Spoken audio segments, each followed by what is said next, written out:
10. The unsinkable ship that sank. For over a century, people have been trying to figure out how to make a ship that can never sink. There have been some pretty good attempts, but none have worked out too well. What might be the greatest attempt at an unsinkable ship was also its biggest failure. This is the story of the Titanic, one of the largest ships ever made by humans. It was so large and so grand that it became known as the unsinkable ship of dreams. Unfortunately, this ship sank after hitting an iceberg on its maiden voyage in 1912, killing more than 1,500 people. But some say the sinking of the Titanic may have helped speed up technology. Many argue that because the Titanic sank, governments and companies started to take safety more seriously. People began calling for better lifeboats and other rescue systems in case a ship were to sink again. Some people believe the disaster caused advancements in radar technology and wireless communication, which could have saved many lives at sea. Others argue that the disaster led to more durable materials being used in ship construction, such as stronger steel alloys that could withstand the pressure of deep waters. Even today, engineers are still trying to perfect the unsinkable ship. They've created new designs like catamarans and hydrofoils that stay above the waterline to prevent them from sinking. While there's no guarantee that any ship can never sink,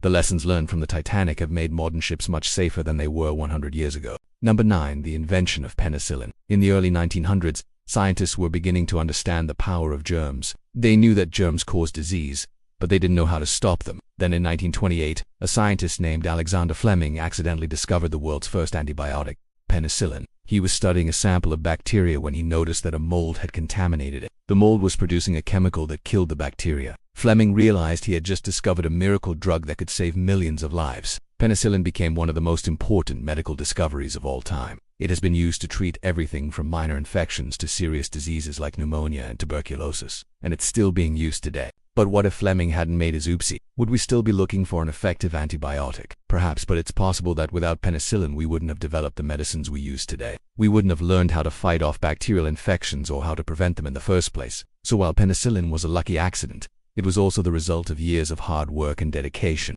Fleming and other scientists had been studying germs for decades before their discovery, and without their work, we might not have been able to harness the power of antibiotics. No.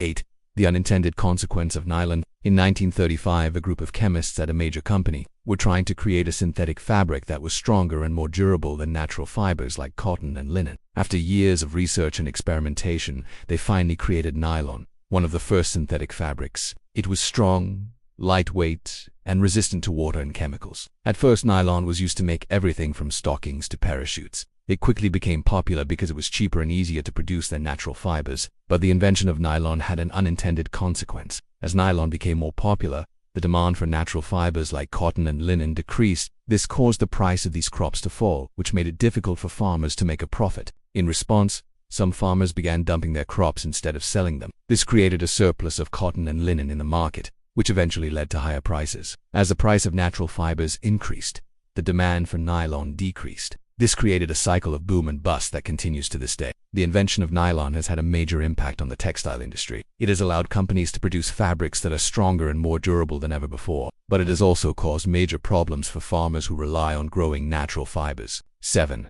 The microwave oven. Percy Spencer was an engineer working for a major company. One day in 1945, he was testing a new type of radar equipment when he noticed that a chocolate bar in his pocket had melted. He realized that the electromagnetic waves emitted by the radar were causing the chocolate to heat up. Spencer and his colleagues then began experimenting with different types of food and found that they could cook food quickly and easily by exposing it to electromagnetic waves. In 1947, they filed a patent for a device that could be used to cook food using microwaves. The first microwave oven was huge, weighing more than 750 pounds and measuring more than 6 feet tall. It wasn't practical for home use, but it quickly caught the attention of the military. The military used microwave ovens to heat food for soldiers in the field, and it wasn't long before commercial microwave ovens began to appear in restaurants and cafeterias. The first consumer microwave oven didn't hit the market until 1967, and it cost $5,000.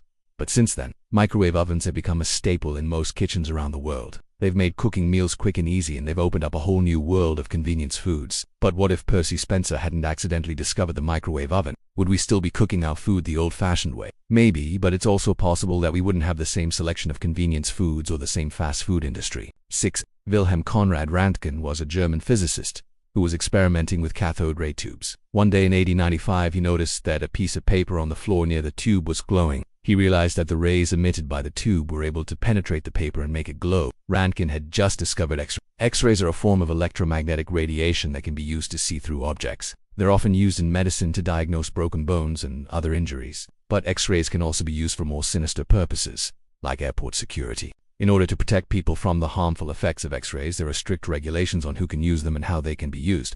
But what if Röntgen hadn't discovered X-rays? Would we still be using other forms of imaging technology like ultrasound and MRI? Maybe.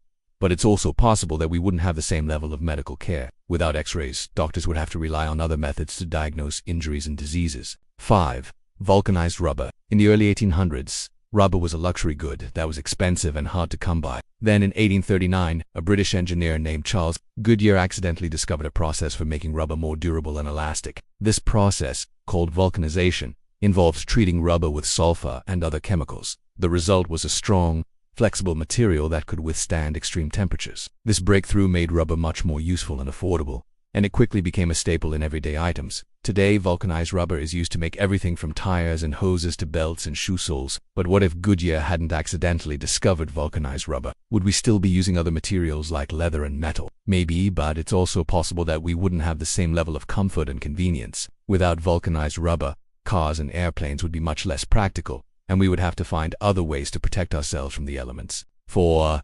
The discovery of superglue. In the 1940s, a chemist at a major company was trying to create a synthetic rubber for the military. His research led him to a substance called This substance was strong and durable, and he soon realized it could be used as a glue. In 1951, he filed a patent for a superglue made from The glue was so strong that it could bond almost any two surfaces together. It quickly became popular among hobbyists and DIY enthusiasts, but it wasn't long before it was being used in industry. Today, superglue is used to assemble everything from spacecraft to furniture. It has revolutionized the way we build things, and has made it easier than ever to repair broken objects. But what if the chemist hadn't discovered superglue? Would we still be using other types of glue like epoxy and wood glue? Maybe. But it's also possible that we wouldn't have the same level of precision and accuracy in our manufacturing. Without superglue, it would be much more difficult to assemble small and delicate parts. 3. Cornflakes. Cornflakes were invented accidentally in 1863 by a health food pioneer. He was trying to create a healthy breakfast cereal from corn, when he accidentally left the corn kernels too long in the cooking process. This created a light and crispy flake that was very different from the hard and chewy cornmeal that he was expecting. He and his brother then began producing cornflakes on a commercial scale. In 1894, cornflakes quickly became popular because they were a convenient and healthy breakfast option. But this wasn't the only impact of this accidental invention. The cornflake changed the way we think about breakfast. It made us more likely to eat cereal in the morning, and it also gave rise to the concept of the ready-to-eat meal. Today, cornflakes are one of the most popular breakfast cereals in the world. They're a convenient and affordable option that's loved by kids and adults alike. But what if cornflakes had never been invented? Would we still be eating other types of cereal like oatmeal and wheat flakes? Maybe. But it's also possible that we wouldn't have the same variety of breakfast options. Without cornflakes, we wouldn't have the same concept of the ready-to-eat meal, and breakfast would be much more complicated. Number 2. Champagne.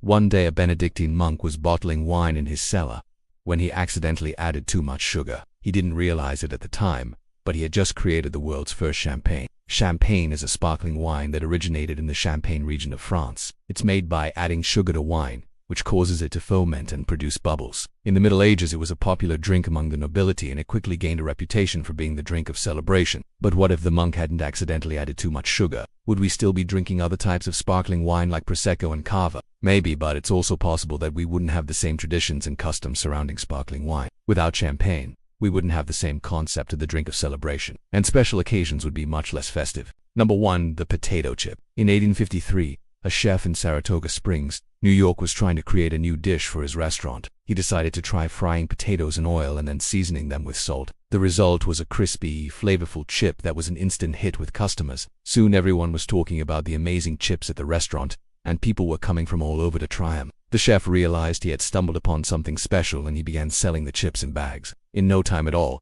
potato chips were a summertime snack that could be enjoyed anywhere. But the invention of the potato chip didn't just change the snack industry. It also changed the way we think about food. It made us more likely to eat snacks instead of full meals, and it also gave rise to the concept of fast food. Today, potato chips are one of the most popular snacks in the world. They're a convenient and affordable option that's loved by kids and adults alike. But what if the chef hadn't invented potato chips? Would we still be eating other types of snacks like pretzels and popcorn? Maybe. But it's also possible that we wouldn't have the same fast-paced lifestyle. Without potato chips, we wouldn't have the same concept of the quick bite snack, and we might take a more leisurely approach to eating.